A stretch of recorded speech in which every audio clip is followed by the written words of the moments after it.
Dans un certain espace, on l'appelle le diabète. Cette maladie caractérisée par l'excès de sucre dans le sang, sinon dans l'organisme. Une maladie qui défraie la chronique, mais qui décime nos populations. Aujourd'hui, ce qui est à craindre, c'est surtout les populations jeunes, où à partir de 40 ans déjà, l'on est atteint de cette maladie qui nous mène dans un tunnel sans fin. Donc on dit que la prise en charge, elle est à vie. Mais il y a dans un autre espace, et c'est celui-là qui nous intéresse dans ce numéro de votre émission, Les spécialistes vous parlent, cet espace, disais-je donc, où certains de nos concitoyens, de nos parents, de nos frères, de nos pères et mères proposent des solutions qu'ils conçoivent définitives au diabète. Eh bien, le diabète chez nous, comment l'appelle-t-on? Qu'est-ce que c'est? Comment arrive-t-on à l'identifier et quelles sont les solutions que l'on y propose? Nous recevons pour la cause Togbui Akwete Aïvon Dagban. Il est ingénieur de formation, mais en plus de cela, c'est un homme plein de ressources, un homme qui fait partie de nos communautés, un homme qui a reçu une certaine onction de diriger nos us et coutumes. Il est donc chef coutumier, chef quartier d'Adakpamé. Togbui, bonjour. Bonjour. Merci de nous faire l'honneur donc d'accepter, partager avec nous ce que vous savez. Tout le plaisir est pour moi.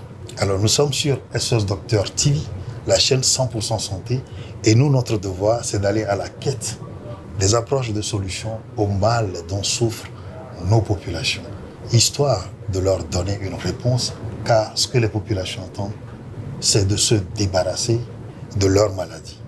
Et parlant de maladie, il y a une particulièrement qui retient notre attention, pour laquelle vous vous êtes retrouvés au devant de la scène. Ce n'est pas forcément cette partie de l'histoire qui nous intéresse, c'est de voir le savoir-faire que vous avez à partager avec nous. Je précise que vous êtes un homme plein de ressources, comme je l'ai dit. Vous êtes lauréat d'or de construction de Madrid. 2008. 2008. Vous êtes lauréat de mérite communautaire de Ben. Voilà. Vous êtes directeur de société. Je suis comte de Capar. Voilà. Comte de Capar, ce n'est pas rien.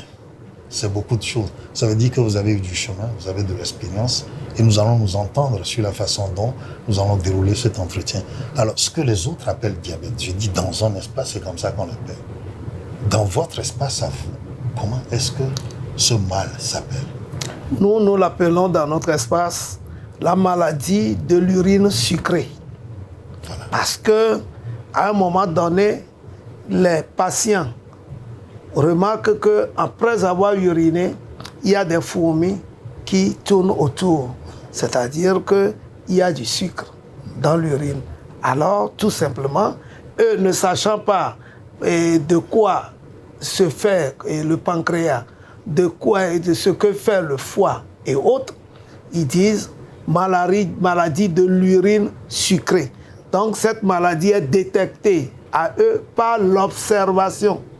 Donc c'est au vu du phénomène de leur urine sucrée qu'ils se disent « Ah, je suis atteint de telle maladie ». Mais quand ils remarquent justement que les fourmis et peut-être les mouches s'agglutinent autour de leur urine et que cela suscite une certaine attention, une certaine crainte, mais aussi une certaine envie d'en savoir plus, ils viennent chez vous. Est-ce qu'ils sont conscients que c'est d'avant tout une maladie qui est appelée ainsi, ou c'est quand ils arrivent chez vous que vous déterminez que c'est une telle maladie? Généralement, c'est lorsque les gens s'essayent dans l'autre espace moderne, dit conventionnel, oui, sans résultat, qu'ils s'aventurent à nous.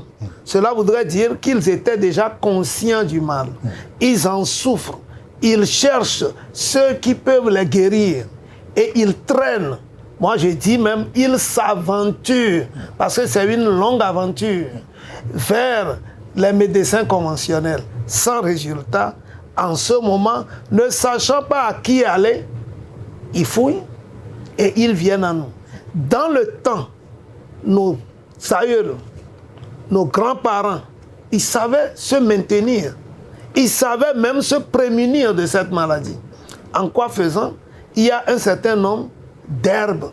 Lorsque vous prenez par exemple l'herbe que nous appelons aflatovi et que vous versez tous les jours, vous prenez une quantité, vous versez de l'eau chaude dessus, ça se délaye dans l'eau, puis vous prenez cette eau-là et vous buvez un verre à bière le matin, à midi et le soir, votre glycémie se maintient. Alors, vous n'avez pas de problème. Seulement, vous le ferez à vie. Lorsque, par exemple, vous prenez les feuilles d'eucalyptus sèches, les feuilles qui sont tombées, les feuilles mortes, que vous ramassez et que vous faites la même infusion et que vous prenez tous les jours, cela voudrait dire que vous maintenez votre taux de glycémie normal. Mais vous devez continuer. C'est que c'est à long terme ou à vie, sans que cela ne heurte profondément votre santé ou bien ne vous induise à d'autres maladies. Or, dans l'espace dit conventionnel, lorsque vous vous adonnez à leur prophylaxie et que vous prenez leurs médicaments dits de traitement à vie, ben, vous êtes sujet à d'autres maladies. D'abord, ce sont vos vues qui baissent. Vous perdez toutes vos sensibilités. Ça, c'est dans l'espace conventionnel. Vous voulez parler des effets secondaires des effets, ce n'est pas des effets secondaires. C'est des maladies induites. Si c'est des effets secondaires, c'est tant mieux. Mais c'est des maladies induites qui vous heurtent. Parfois même plus gravement que la maladie de base que vous taxez de diabète. Nous ne prenons pas le diabète dans notre espace coutumier comme une maladie. Pour vous, qu'est-ce que c'est? La fluctuation de la glycémie, ce n'est qu'une alerte, un signe de dysfonctionnement de l'organisme.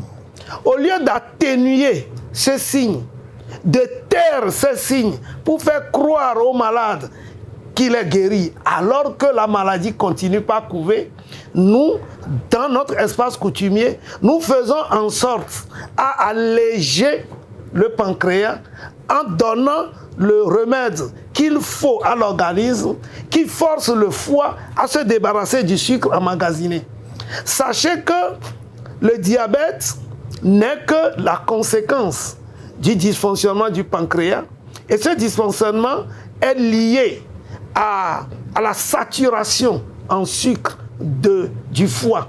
Le foie, ayant dépassé sa capacité de rétention, fout le sucre vers le pancréas qui, surchargé, commence par avoir des malaises et vous donne les signes.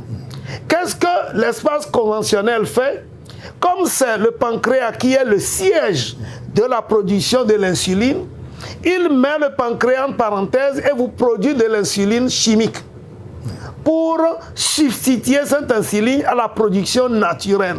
Donc le pancréas étant mis en parenthèse, est bloqué et on vous donne de l'insuline tous les jours ou ses dérivés.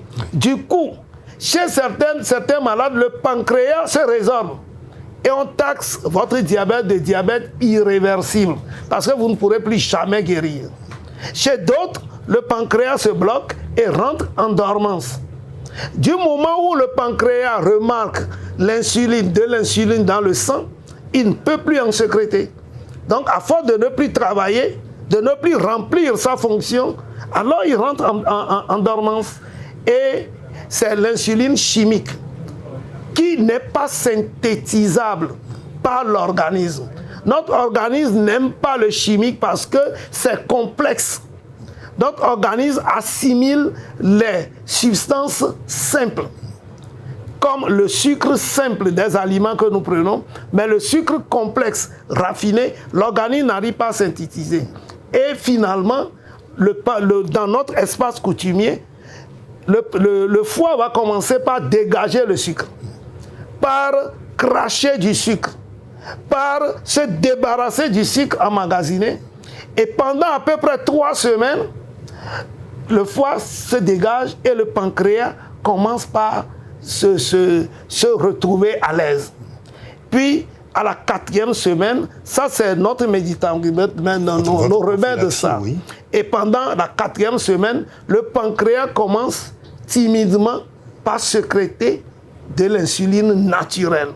Et c'est ce qui fait que la glycémie va commencer par descendre jusqu'à se normaliser entre les 6 semaines et 8, entre 6 et 8 semaines. C'est-à-dire que notre prophylaxie dure 2 mois. Vous prenez le remède et vous vous guérissez à l'issue de 2 mois. Alors voilà déjà ce que vous proposez aux populations. Ça, c'est l'approche de solution que vous proposez. Mais avant d'en arriver là, vous avez énoncé un certain nombre de problèmes. Vous êtes passé par le fonctionnement du pancréas, le fonctionnement du foie. Vous êtes allé décrire ce qui se passe dans l'autre espace, sûrement parce que vous y êtes allé au contact, vous avez cherché à savoir. Mais la même question aurait pu être posée à savoir comment vous êtes arrivé dans votre espace, à savoir comment notre organisme fonctionne. Au fait, je suis un biologiste raté. J'ai fait 2 ans de biologie dans mon cursus à l'université. Ça fait que je comprends assez bien, même mieux que les autres, parce que j'ai fait la biologie cellulaire et comment on l'appelle, la biologie végétale, la biologie animale. Je comprends très bien le fonctionnement de notre organisme. Vous êtes allé déjà dans le One Health. Voilà. Du coup, le remède que je voudrais proposer vient d'abord de l'observation, ensuite des hypothèses. Pourquoi allons-nous substituer autre chose à la sécrétion naturelle qui bloque l'organe? Après réflexion, mais qu'est-ce qui gêne l'organe? C'est le sucre emmagasiné. Pourquoi alors ne pas faire en sorte que le foie se dégage de ce sucre pour alléger le pancréas de façon à ce qu'il reprenne du service? Voilà l'hypothèse. Donc, avec la combinaison d'un certain nombre d'herbes qui travaillaient à vie, je me suis dit, si on met ci et ça en complément, le travail peut être parfait d'un seul trait. Parce que si le foie se dégage totalement, il faut encore beaucoup de temps pour qu'il soit encore saturé. C'est ce qui m'a amené à utiliser ces herbes-là qui existaient déjà, qui avaient leur fonction, mais en combinaison pour que leur action soit beaucoup plus profonde et plus efficace. Et là, je suis arrivé à 4 types de remèdes dont le plus excellent est le 1 coup KO, on l'appelle One CKO, qu'on prend en une seule fois. Et pourquoi avoir donné ce nom et ne pas trouver un nom plutôt dans notre... Surtout, non, ben, si je voudrais m'exprimer en vernaculaire, les gens ne me comprendraient pas bien. Mais un coup KO, nous l'avions intégré dans notre dialecte depuis. Lorsqu'on dit un coup KO, tout le monde sait que c'est en une seule fois et de façon subite. C'est vrai qu'on a vu des victoires, un coup KO. Voilà. Le match se soldait par un coup KO, sans penalty. Et souvent, c'est utilisé, les enfants disent, je te dis le plus souvent, je te mets à terre un coup KO. Un coup KO. Donc, c'est un remède qui met le diabète à terre, un coup KO. Maintenant, ce remède seul ne suffit pas pour faire revenir l'organisme à son état initial. Nous avons fait un certain nombre de constats également. Les gens à une plaie ne guérissent jamais. Pourquoi? Parce qu'il y a de l'inflammation généralisée de l'organisme. Il faut alors traiter la personne après avoir traité la glycémie qui en est la cause. Donc cette conséquence-là, il faut la traiter avec des anti-inflammatoires, des anti-infections. Donc dans notre milieu, nous avons des médicaments anti-inflammatoires, des herbes que nous préparons. Et après le truc là, vous donnez les anti-inflammatoires. Puis le médicament conventionnel maintient les patients dans un état de fatigue et de faiblesse progressif. Il faut les faire revenir. Qu'est-ce qui en est la cause? Nous avons recherché, nous avons trouvé, en ayant envoyé un certain nombre de patients faire des tests du niveau de calcium. Nous avons trouvé qu'ils ont l'hypocalcémie. Leur taux de calcium est généralement en dessous de la normale. Et c'est sujet à beaucoup de malaises, notamment les maux de rein, tous les problèmes de nerfs, les arthroses, ainsi de suite. Donc, il faut faire renflouer le taux de calcium à la personne. Donc, nous avons des produits naturels en calcium que nous recommandons à ces gens. Maintenant que nos muscles ayant longtemps baigné dans du sucre et ayant perdu leur vitalité, il faut revitaliser ces gens-là en leur donnant le tonus nécessaire pour qu'ils reprennent comme avant. Puis, ce qui est le dernier à reprendre, c'est le sexe et la sensibilité sexuelle. Donc, il faut faire retrouver cette sensibilité à la personne et puis redonner de la vigueur au sexe, tout comme de la sensibilité à la chaîne féminine et lui redonner également de la vigueur à son sexe. Donc, c'est le dernier stade. Nous avons cela en apéritif. Vous prenez à midi, le soir, à midi, le soir, le lendemain, vous avez en même temps le résultat. Donc, nous avons pu faire un certain nombre d'expériences sur des gens. Moi-même, j'étais diabétique, j'étais hypertendu, je m'en suis guéri. Je suis une preuve vivante moi-même. Mais si je prends l'exemple sur ma personne, on dira c'est égoïste. Dans tous les cas, le médecin qui m'avait suivi avec son faux maladie, son faux remède de Coveram 10 qui m'avait détruit totalement en 7 ans-là, est vivant encore. Il peut témoigner. Je m'en suis guéri. En mon temps, on m'avait même interdit de jouer, de courir et j'étais totalement nul au lit. Mais aujourd'hui, ou depuis plus d'1 an, j'ai continué par fréquenter le football et je suis très laborieux. Ceci dit, j'ai des preuves et il y a d'autres personnes que je ne voudrais pas nommer, mais je sais qu'eux-mêmes vont commencer par témoigner au vu de la turbulence du moment pour que les choses s'apaisent et que les gens aient confiance à ce que nous leur apportons. Alors, puisque nous parlons d'espace, Togbi, le problème le plus souvent, parce que vous avez touché du doigt, ce qui fait que le plus souvent, on en revient toujours à discuter, à ne pas vouloir reconnaître, à ne pas accepter peut-être ce que l'un et l'autre fait des deux espaces. Nous parlons donc de l'espace conventionnel et de l'espace coutumier traditionnel que nous connaissons. Allons-nous vous appeler guérisseur? Allons-nous vous appeler thérapeute? Qu'allons-nous dire de vous? Non, je suis un chef traditionnel, un gardien des us et coutumes. Et dans nos usages, nous avons l'outil de guérison. Et nous avons nos valeurs et nos connaissances. Donc, je ne suis pas thérapeute. Je suis un tout. M'appeler thérapeute, c'est me réduire à la thérapie, alors que je sais faire d'autres choses. Je suis un tout. Je ne suis pas un contenu, je suis un contenant.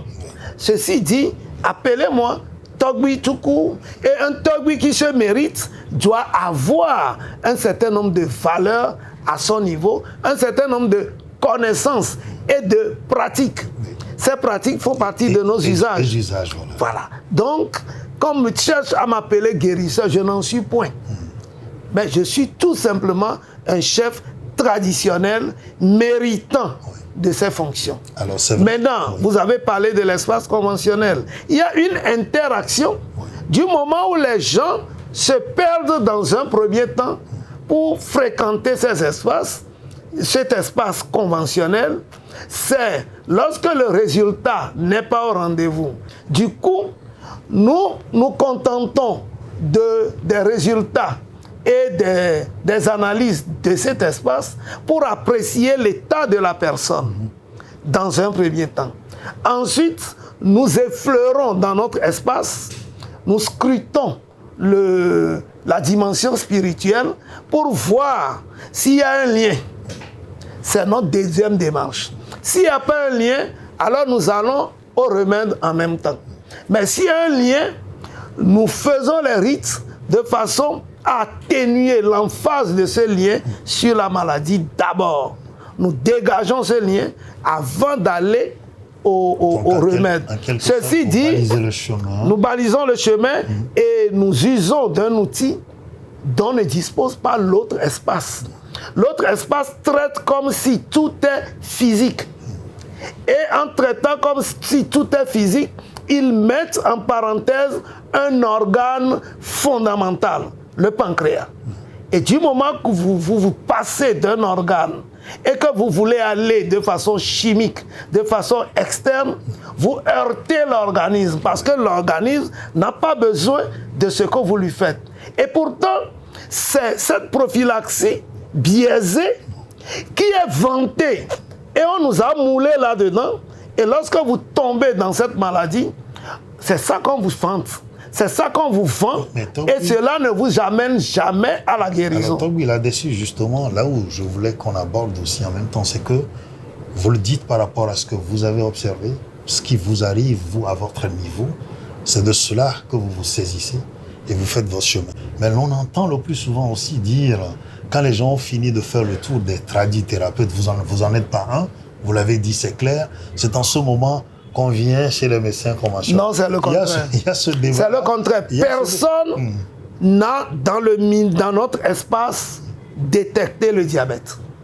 Le diabète se détecte d'abord dans l'espace conventionnel. Voilà. Et souvent, c'est à l'issue d'un certain nombre de malaises qu'on déclare à la personne, vous êtes diabétique. Parfois même à tort. Puisqu'aujourd'hui, l'intervalle idéal du diabète est évolutif, d'un diabétologue à un autre. Ce qu'on nous avait appris à nous, sur nos bancs, l'intervalle, c'est de 0,6 à 1,4. La moyenne fait 1. Mais aujourd'hui, les gens disent 0,6 à 1,1.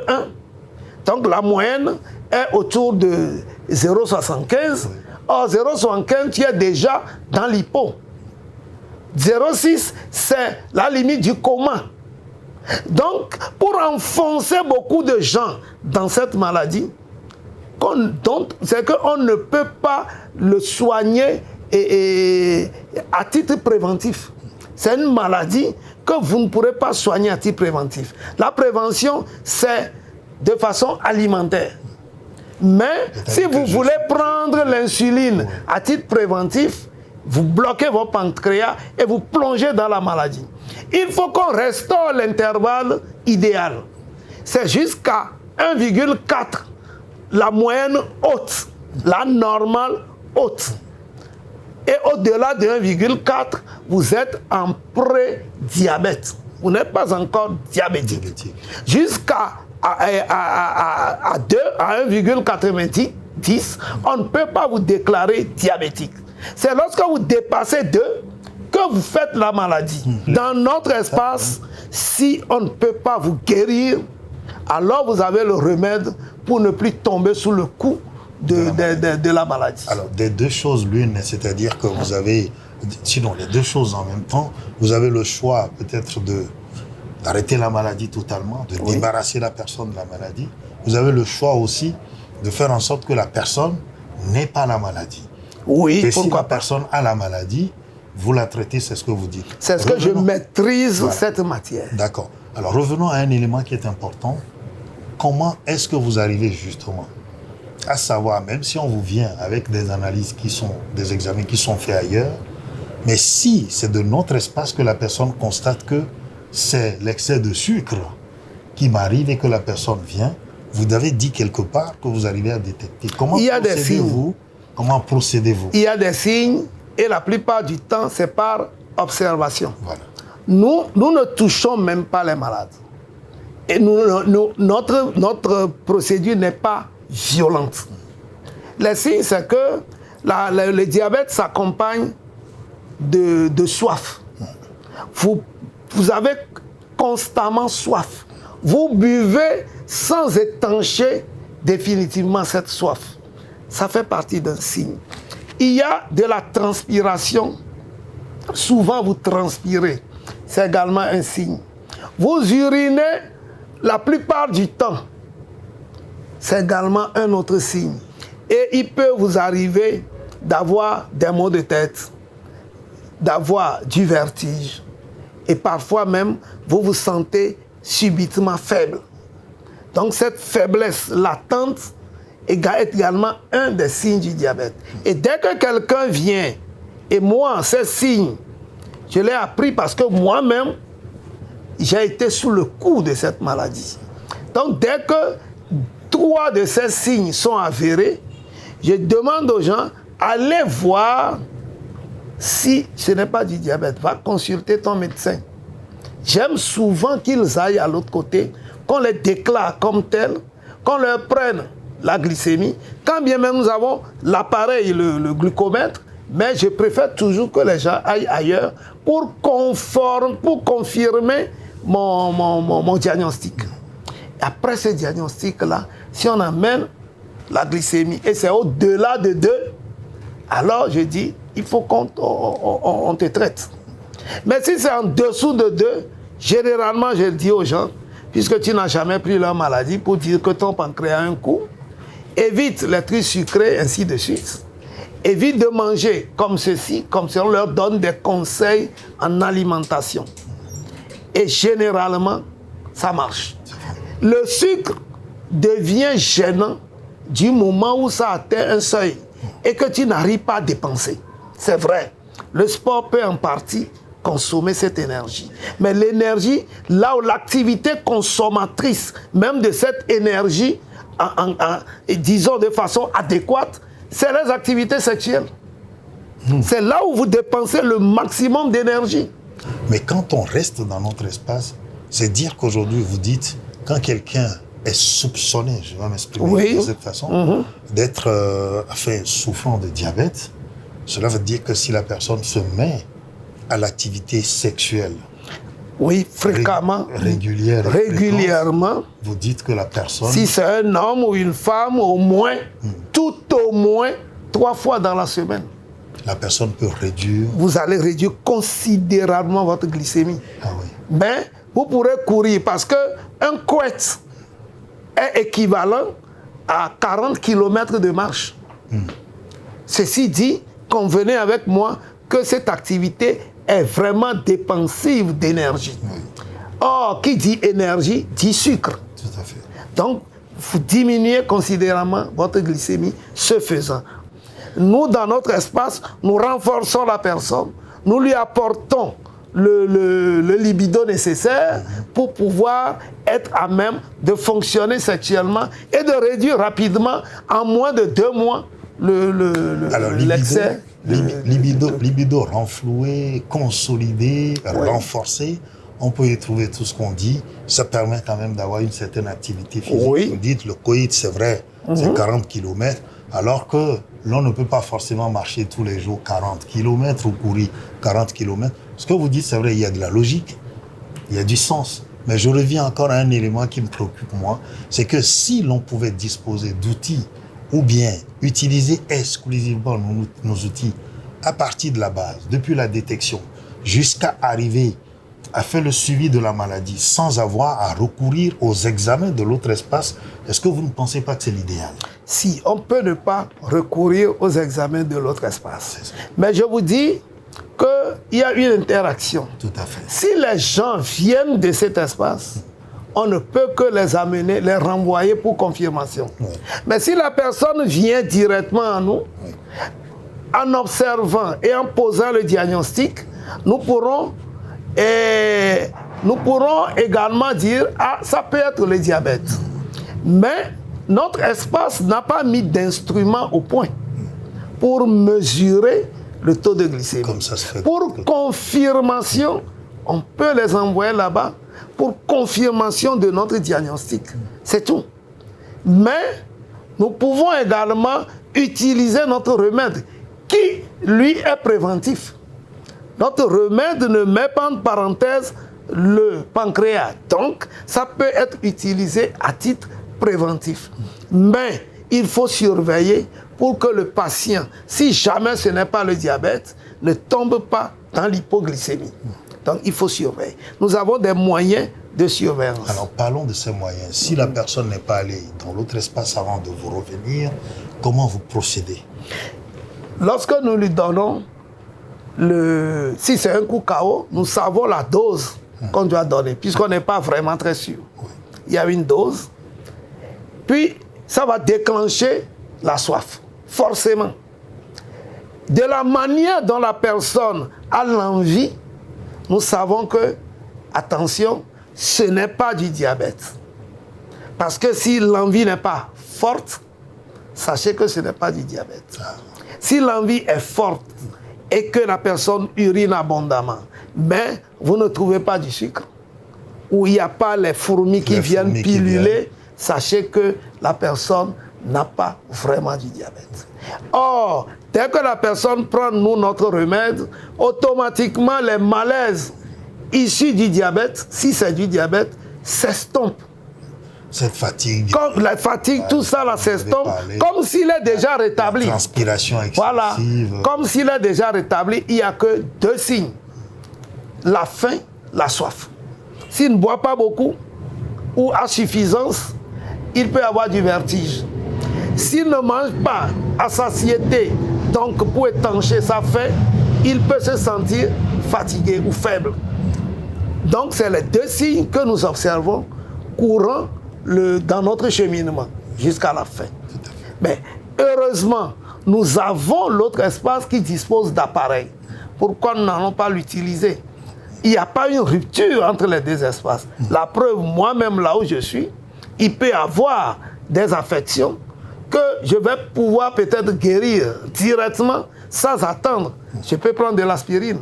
Rien ne me l'interdit. Mais je ne vais pas le prendre continuellement. C'est le fait de s'adonner à ça qui est le mal. C'est le fait qu'on vous... Voilà, on vous force à un traitement qui ne vous guérit pas. C'est ça qui est même la supercherie des films pharmaceutiques de l'autre espace. Il n'y a pas de maladie dont on ne peut pas guérir. Alors justement, il y a ce débat-là aussi qui accourt. Vous dites clairement que votre remède guérit le diabète. Ça veut dire que si quelqu'un prend votre remède aujourd'hui, il n'a plus de chance de faire du diabète. Ça s'estompe totalement. On ne peut plus avoir de signes. Oui, ça s'estompe totalement. Mais vous contrôlez votre alimentation. Oui. Puisque vous pouvez y retomber par après. Si vous continuez pas à abuser du sucre et du sucre chimique, vous pourrez toujours tomber. Que les gens sachent que c'est le sucre raffiné là qui est toxique. Que ça soit blanc ou brun, c'est du sucre. L'huile n'est pas toxique. Puisque le sucre est transformé après coup et après l'insuline en graisse normalement. Mais le sucre raffiné n'atteint pas le processus, puisque l'organisme n'arrive pas à l'assimiler. Il faut que les gens le sachent. Donc nous devons prendre soin de ce sucre. Il ne faut pas en abuser, il faut laisser l'organisme se débarrasser avec le temps. C'est pourquoi, lorsqu'on parle du jeûne, le jeûne n'est pas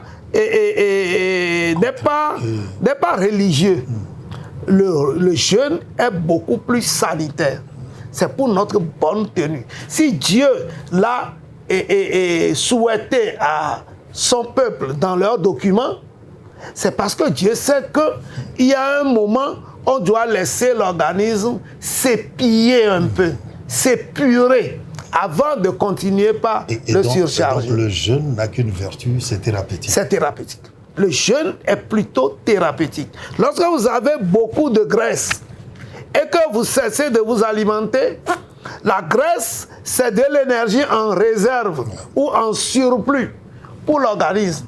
Il y a le processus inverse qui se déclenche, qui transforme la graisse en sucre énergétique consommable directement par l'organisme. Vous pourrez prendre l'exemple sur le porc. Lorsque vous mettez un porc en diète, il ne peut pas mourir directement. Ce porc peut rester jusqu'à, et même au-delà d'une semaine. Sachez que l'homme peut tenir sans manger au moins 7 jours. Parce que vous avez des réserves énergétiques dans votre corps. Mais le diabétique ne peut pas rester en diète pendant 7 jours parce que sa réserve n'est pas directement consommable par l'organisme. Puisque le sucre non transformé est c'est que c'est comme si on nous remplit de ceci, nos muscles baignent dans du sucre. Et c'est ça qui nous rend atrophiés. Donc, je dis, c'est le sucre raffiné, chimique. Et aujourd'hui, beaucoup d'aliments sont également chimiques. Le chimique n'est pas adapté à l'organisme. Un point barre. Il ne faut pas qu'on nous y force en nous entretenant dans des faussetés pour dire non, c'est plutôt ci et ça. Je dis et je signe que le diabète n'est pas génétique, donc non héréditaire. Le diabète n'est pas héréditaire, puisque de la même famille, vous avez les mêmes comportements alimentaires qui font que celui qui fait le diabète ne transmet pas. Mais puisque c'est le même comportement, l'autre aussi a le diabète. Alors, de point de vue alimentaire, alors, mais ce n'est pas génétique. Est-ce que là, justement, ce que vous êtes en train de dire, ça veut dire qu'on ne peut pas hériter de gènes de ses parents qui contiennent donc... le diabète n'est pas génétique, ce n'est pas démontré génétique. Alors, et le diabète s'attrape. Voilà. Le diabète, on ne naît pas avec. Justement, dans votre espace, dans votre espace dont vous parlez depuis le début de ces échanges, quelles sont les causes établies du diabète? Le diabète, nous ne l'avions pas dans notre espace coutumier. Et nous taxions même le diabète de maladie des riches. On entendait parler du diabète et aussi de l'hypertension. C'est la maladie des riches hommes. Mais puisque nos espaces se sont entrelacés, nous avons commencé par nous comporter comme les Occidentaux qui ont un certain nombre d'aliments sucrés, gras, transformés, frelatés. Surtout que lorsque vous prenez les lemons, c'est des trucs frelatés qui ne sont pas bons pour notre organisme.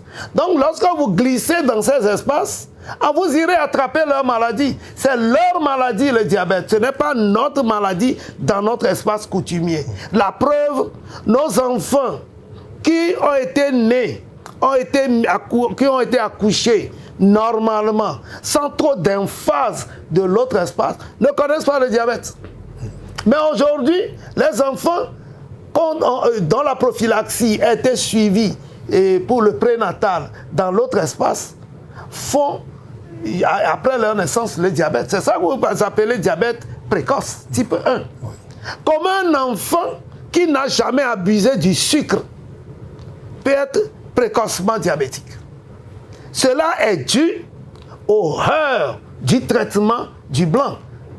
Parce que c'est la mode. Les gens glissent de notre traitement, de notre espace coutumier pour aller embrasser l'espace et conventionnel, parce que moi, je ne l'ai pas en convention. Donc, c'est eux qui l'ont en convention. Donc, ils vont s'imprégner des mauvaises habitudes de traitement de là-bas. On leur fout du n'importe quoi dans l'organisme. Puis après, on des taxes de diabétiques. C'est inconcevable dans notre espace. Au-delà du diabète, c'est vrai que cet espace a eu quand même à apporter des approches de solutions à certains problèmes qu'on a, juste pour nuancer ce que vous êtes en train. Dans tous les cas, l'OMS a reconnu, et ce n'est pas moi qui fabrique, que la médecine conventionnelle traite les maladies à près de 20%. Et que la plupart des malades, les 80% des malades, ça donne à la pharmacopée. Ça, ce n'est pas moi qui l'ai dit. Alors, tout est dans la nature. Et aujourd'hui, je me dis, pourquoi ne pas venir apprendre dans notre espace? Au lieu de vouloir nous écraser en toute autorité et en tout orgueil de connaisseurs, alors que vous ne savez pas régler ce problème. Devant le diabète, ayant atteint leurs limites, ils ont échafaudé des théories pour démontrer à l'opinion que le diabète est non guérissable. Mais nous, c'est sur la preuve des observations, des résultats, que nous disons le diabète est guérissable dans notre espace coutumier. Pourquoi ils ne veulent pas y croire? Qu'ils descendent et qu'ils viennent. Et qu'ils viennent en apprenant, qu'ils viennent en observateur, on va les instruire. C'est vrai que les éléments sont en train d'être mis en place. On sait qu'aujourd'hui, il y a la division au ministère de la Santé, il y a une division consacrée à ce qui est appelé médecine traditionnelle. Dans le code de la santé, c'est inscrit, il y a une base qui est posée, et il y a aussi le fait que ces médecins dont nous parlons, ceux qui sont dits médecins sont issus de notre espace. Et donc, quelque part, vous l'avez dit, les malades vont et viennent et nous imposent justement cette complémentarité. Vous savez, vous croyez à tout ce que vous avez dit comme base. Il n'y a aucune base. Ce ne sont que des soins de façade. Moi, j'ai lu un peu le code de la santé, mais il y a une emphase de l'espace conventionnel sur l'espace et coutumier. Comment vous l'expliquez? Parce que c'est ceux qui sont là-bas et qui sont à leurs limites qui font la loi. C'est comme aujourd'hui, toutes les lois en défaveur des femmes sont faites par les hommes. Et nous avons donné la priorité, la primauté. Donc cet espace ne peut pas venir organiser le nôtre. Qu'ils viennent s'inspirer de ce qui est très bon, louable, comme le traitement du diabète, qu'ils viennent l'apprendre et ensuite ils peuvent l'exporter et l'importer dans leur espace pour peut-être dénaturer à leur manière, parce qu'ils dénaturent tout. Alors. Donc, tout ce qu'ils ont mis comme base, je n'y crois pas. Parce que ces gens-là ne nous considèrent même pas comme des valeureux. Ils se croient être les seuls connaisseurs. Dès que votre enfant s'instruit et franchit le cap de la licence ou de la maîtrise et va vers la recherche, il quitte notre espace totalement. Parce que la recherche se fera dans leur espace. Puisque nous autres, dans notre espace, nous ne bénéficions d'aucun accompagnement en matière de recherche. Nous n'avons aucun budget, ni dans quelque ministère que ce soit, pour nous accompagner. Est-ce que vous en avez besoin? Nous en avons besoin parce que nous sommes des citoyens au même titre que les autres. Alors, mais de l'autre côté... Et puis, le colon blanc, qui est le maître à tout faire et à tout imposer de l'autre espace conventionnel, n'aimerait jamais perdre ses avantages. Alors, dans ce cas aujourd'hui, nous avons un espace qui est là. Le peu qui est là, comment est-ce que vous autres pouvez vous organiser pour apporter des solutions, mais en accord ou en complémentarité ou en collaboration avec l'autre espace? Parce que ce sont vos fils. Nous n'allons pas collaborer, nous n'allons pas pouvoir collaborer du moment où ils vont toujours garder leur hauteur, leur suprématie et leur emphase. Il faut qu'ils fassent profil bas pour venir en apprenant. On ne peut pas collaborer dans une dissymétrie. Nous n'avons pas besoin d'eux pour exercer notre traitement, nos prophylaxies. Qu'ils le sachent, on n'a pas besoin d'eux. Dans notre espace, nous ne violentons pas les malades. Nous ne les touchons presque pas. Qu'est-ce que cela veut dire? Il y a une grande différence entre leur manière de faire et la nôtre. Si vous prenez par exemple une femme enceinte, jusqu'à son accouchement, elle pourra me fréquenter. Elle va rester à quelques mètres de moi. Je ne vais jamais la toucher jusqu'à qu'elle accouche normalement. Comment on l'appelle? La grossesse n'est pas une maladie. Mais imaginez combien de fois on touche nos femmes dans cet espace, jusqu'à leur plonger des doigts dans le vagin. Mais une fois qu'un homme fait ça à une femme, automatiquement, cette femme-là n'est plus spirituellement dans les rangs, dans les lignes. Alors, une fois qu'un autre homme, parce que nous, chez nous, notre totem ou notre interdit, c'est que la femme ne doit pas se laisser à un autre homme. On n'a pas enlevé et on n'a pas, comment on appelle, exempté les médecins. Il faut lui faire des rituels pour la remettre. Et ce n'est pas une fois qu'on les touche. Là-bas, on dit on touche. Nous allons lui faire un toucher. Mais si on amène la femme, ben, c'est ce que je vous dis. Ce n'est pas acceptable. Mais c'est ce qui se fait. Pourquoi vous devez faire ça? On nous dit qu'on voudrait vérifier s'il y a des infections. Est-ce qu'on a besoin d'aller toucher les infections avant de prescrire le médicament? Chez nous, dès le 3e mois, on va la désinfecter.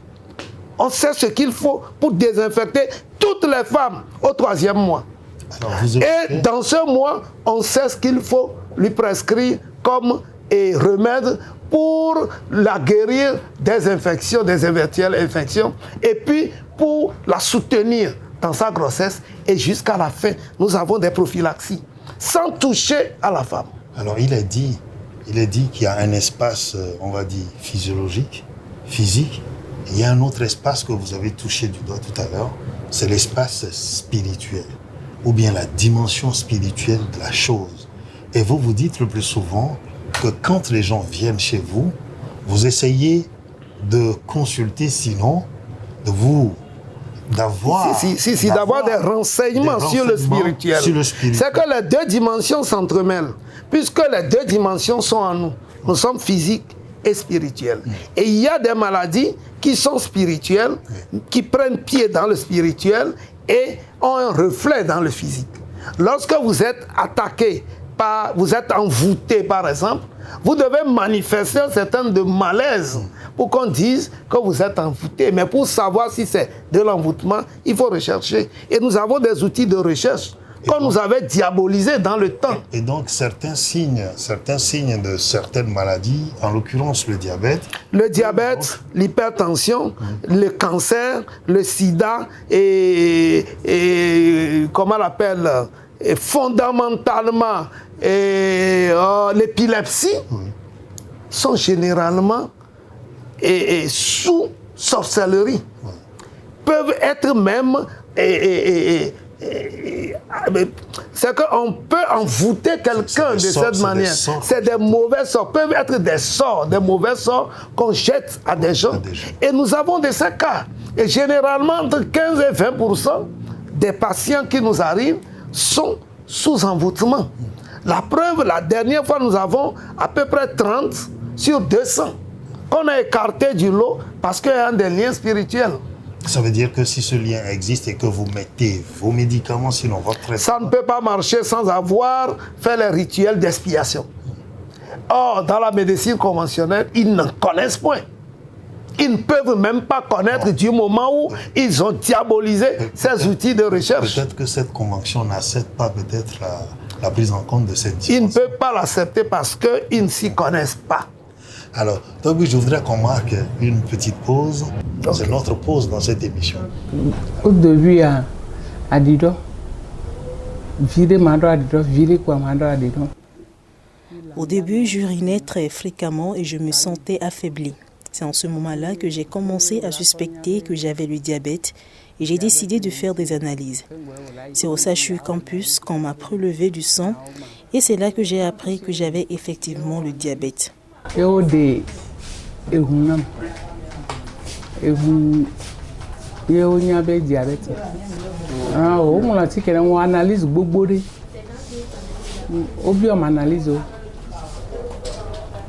J'ai subi plusieurs analyses et j'ai également essayé différents médicaments, mais mon diabète ne montrait aucun signe d'amélioration. C'est grâce aux réseaux sociaux que j'ai découvert Togbui et j'ai décidé de venir me consulter. Ils m'ont accueilli chaleureusement et actuellement, j'attends simplement de recevoir les médicaments nécessaires à ma condition que je devrais payer.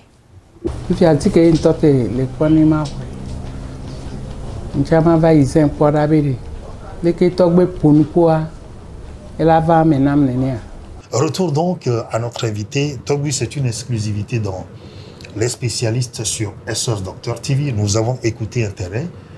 Nous vous avons permis de vous expliquer, de nous présenter ce que vous êtes en train de proposer aux populations parce que c'est l'actualité. Nous, dans un précédent numéro, déjà, nous avons vu comment le diabète se prend en charge dans l'autre espace et nous sommes dans votre espace. Aujourd'hui, si vous avez un mot à dire, un message à adresser, qu'est-ce que vous pourriez dire? Je voudrais, aux yeux du monde, sans embâge, dire et confirmer que le diabète est guérissable. Et À mon niveau, je dis, moi, je le guéris. Il peut y avoir d'autres personnes. Nous ne prenons pas en charge les diabétiques parce que c'est une maladie. Ce n'est même pas une maladie, c'est des signes qu'on guérit. On guérit le pancréas de son malaise en faisant dégager le foie du sucre qu'il a emmagasiné. Le diabète ne doit plus être une fatalité. Il faut que nous prenions nos sorts en main.